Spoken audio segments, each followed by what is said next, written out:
Yemen का Houthi Israel से करीब 2000 किलोमीटर की दूरी पर है, लेकिन इसके बावजूद हूती इजरायली सेना के लिए एक ऐसी चुनौती बना हुआ है जिससे पार पाना इजराइल और अमेरिका के बस की बात नहीं है। जी हां, गाजा युद्ध शुरू होने के बाद हूती हमास के सुरक्षा कवच के रूप में मैदान में उतरा था और देखते ही देखते हूती के ड्रोन और मिसाइल लाल सागर से लेकर तेल अवीव में कहर बरपाने लगे थे। हूती ने तेल अवीव के भीतर अमेरिकी दूतावास के बिल्कुल पास में एक मिसाइल हमला किया था। हालांकि जवाबी हमले में इजराइल, अमेरिका और ब्रिटेन ने यमन के भीतर हूती के ठिकानों पर कई हवाई हमले किए थे, लेकिन इसके बावजूद हूती की ताकत में कोई कमी नहीं आई और अब हूती ने एक बार फिर से लाल सागर में अमेरिकी सेना पर एक बहुत बड़ा अटैक किया है। हूती के प्रवक्ता ब्रिगेडियर जनरल याहा सारी का कहना है कि हूती के लड़ाकों ने 10 दिसंबर 2024 को अमेरिका के 3 सप्लाई जहाजों और 2 विध्वंसक जहाजों पर अदन की खाड़ी में मिसाइल और ड्रोन हमला किया है। हूती का कहना है कि इन जहाजों पर उस वक्त हमला किया गया जब ये जिबूती बंदरगाह से निकले थे। हूती का ये भी दावा है कि अमेरिका के ये जहाज पहले यमन के खिलाफ हमले में शामिल थे।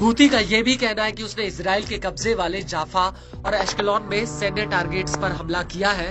हूती के मुताबिक उसने यहां पर 2 ड्रोन हमले किए हैं।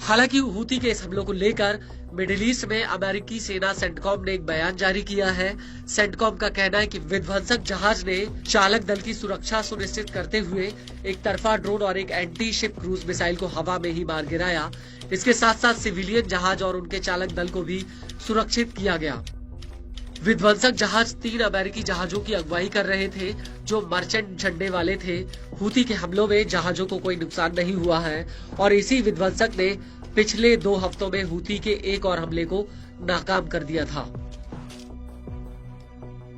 आपको बता दें कि अमेरिका का कहना है कि 2 अमेरिकी नेवी जहाज यूएसएस स्टॉकडेल और यूएसएस ओकेन ने हूती के हमलों का जवाब दिया।